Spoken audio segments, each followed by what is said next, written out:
The bird. It is a sunny day. It is 2 o'clock in the afternoon. There is a small bird in the big tree.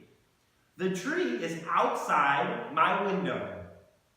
The bird is close to my window.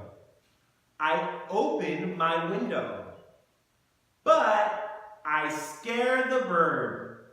The bird flies away, but it comes back to the tree.